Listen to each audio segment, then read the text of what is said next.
So how do I choose my ECMO patients for ECMO? Do I need to choose or the patient chooses us?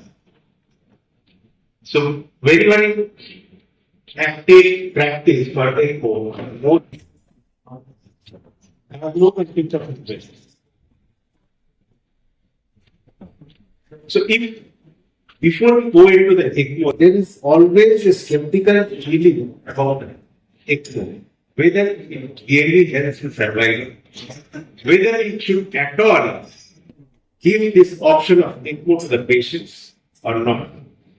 And it's been really seen that all over the world, the ECMO use has gone up significantly over the last few years, and the overall percentage of survival is more than 50%.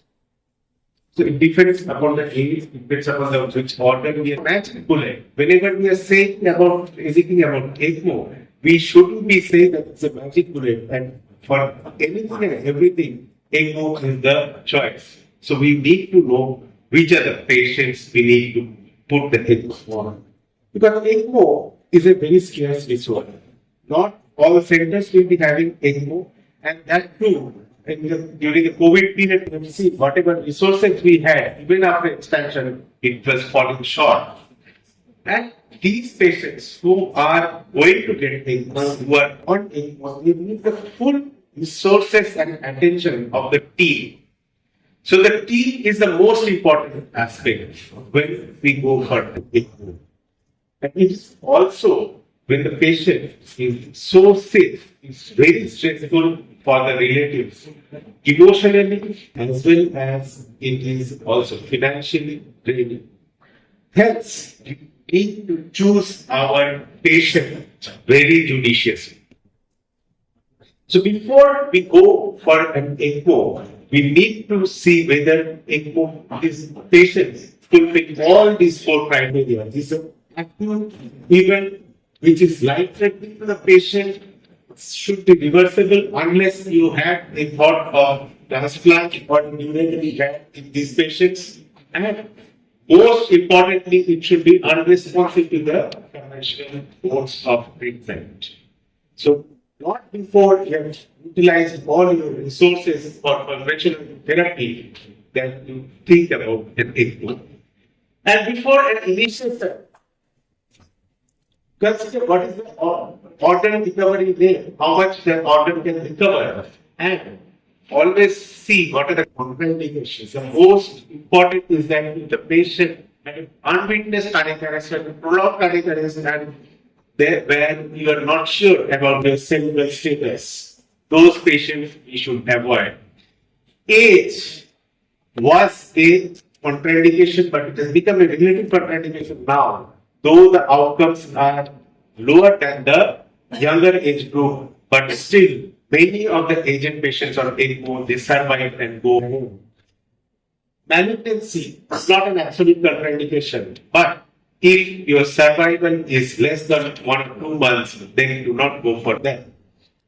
If it's a multi-organ dysfunction, and the chances of recovery from those organ dysfunctions are not good, then you stay away from ECMO. Because ECMO is nothing but it is giving a tissue perfusion with an oxygenated blood, nothing else. That is the most important thing for the survival, but the other organs need to be supported as well.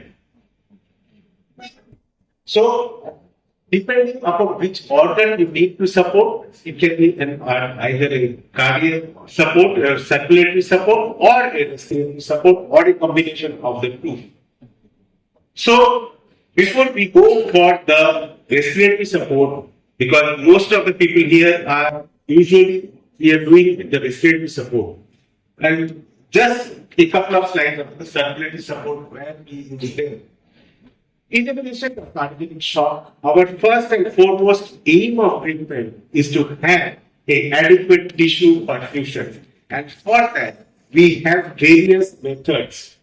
The previous speaker had told about the use of inotropes, use of our hemoperfusions. So In spite of your inotropic support, ventilation, etc., if the patient is not improving, then we have to go for a mechanical circulatory support. And ECMO is one of the mechanical circulatory supports for these kind of patients.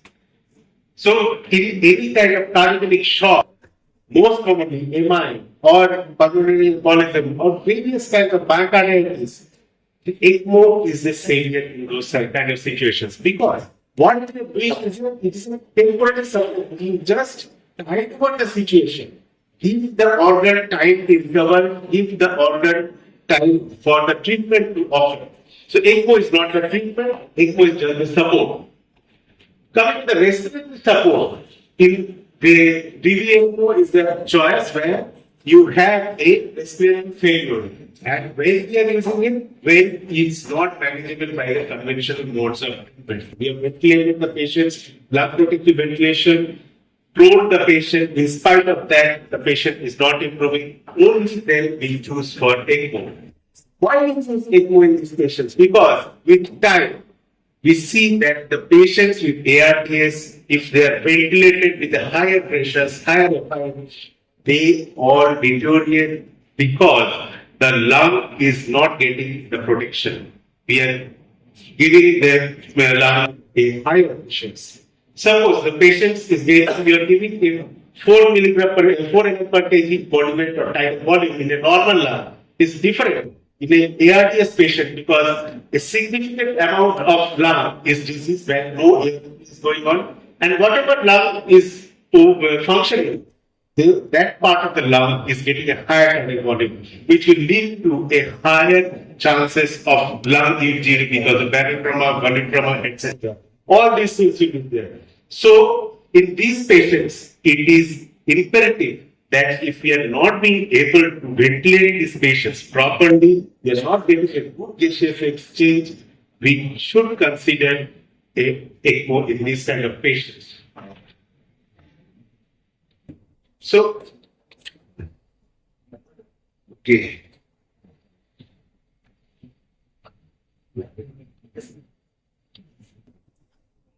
So, I think a couple of slides are not coming okay. So, mainly respiratory indications are in ARDS, which can be due to daily pathology, as well as when we are not being able to ventilate the patients properly. The anesthesiologist will be very well conversant in thoracic surgeries, in tracheal surgeries, in various kind of situations where we can face a situation where the lung is normal, but we will not be able to ventilate them.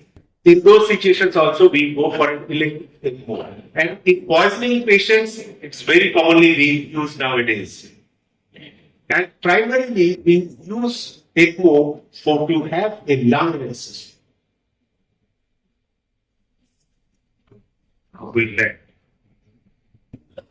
So before we go for an ECMO, we have to assess how diseased is the lung and how can we understand that. A very old method, but a very, very good method for assessing has been the Murray score. What criteria we take? We take the 4 criteria. pH ratio, we all know.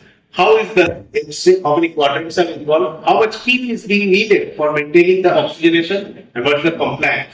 And as this lung is deteriorating, this Murray score is going to increase. So all the patients with the Murray score of more than 3, they will benefit with the ECMO. And the easier criteria is just by going to the pH ratio. pH ratio, whenever it is less than 80 for more than 6 hours or more than less than 50 for more than 3 hours. Is it an easier way out is to think about ECMO when we are going up and up with the FiO2, and in spite of your 90 to 100% FiO2, we are not getting a good saturation, good PO2 in the ABGs. Go and think about the ECMO. But before we go for an ECMO, we need to think about the other possibilities that the patient should get. That is, one is the prone positioning. Whenever the pH ratio is less than 150, try to prone the patients unless there are any contraindications. And then, even if the patient is not improving, go for an ECMO. So, couple of cases. This is a patient who was 45-year-old female. Few days back was ventilated for 8 days, was on 100% oxygen for the last 2 to 3 days, high air pressures, PCO2 is going up, saturation is only 86%, ABG you can see that the PO2 is 72, PCO2 is 120, lactate is 1.6, urine output has started to come down. And this was the X-ray before the patient was on ventilation, just before our patient. There's a lot of changes are there which are showing that the lung has been diseased prior. So, whether this patient will improve with ECMO or we have to wait and see that the patient will be needing a lung transplant. So, whether you want to go for an ECMO in this patient, anyone who wants to go for an ECMO or who wants to avoid it? How many prone? Prone 3 times. 3 times protein done. No improvement. Go for. So, the problem in some situations is that if the changes happen there for before for a significant amount of time, the reversible change, you can see that the consolidation, if there is no dense consolidation, why the area of non-blacking is there, which can be reversible. We took the patient with the explaining that it can be a prolonged ECMO, and secondly, the patient may need to go for a transplant. And the patient state is agreeable that we go for a transplant if the patient is not agreeable. This is another case. This was a 48-year-old male patient who was ventilated for 5 to 6 days. He is a CKD patient on NORAD of double shift going at 20 ml, vasopressin 2.5, adrenaline 20 ml, borderline blood pressures, lactate has gone up to 111.6, pH of 6.9. This is the X-ray. Should we go? CKD, liver dysfunction because enzymes are going up, bilirubin is high, gastric function is borderline. And had a period of couple of arrests. No. So these kind of patients usually we try to avoid. So with such organ types which are permanent, which is not in. So before we conclude, there are certain ethical considerations.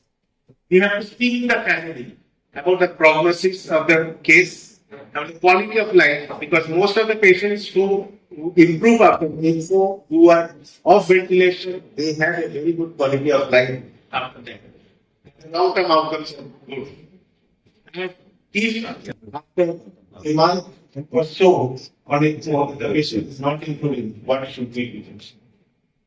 Usually, if we see that the patient's chances of recovery are good, they will continue. What else? What should we do? This is another dilemma that we all face. So, we have to choose our ECMO patients wisely and early, but only when the conventional modes of therapy is utilized.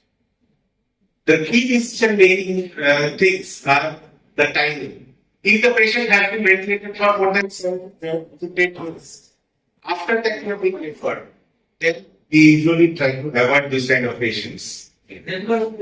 What's the team involvement? Whether you have a good team or not, and what are the contraindications in these patients? All those things we have to choose.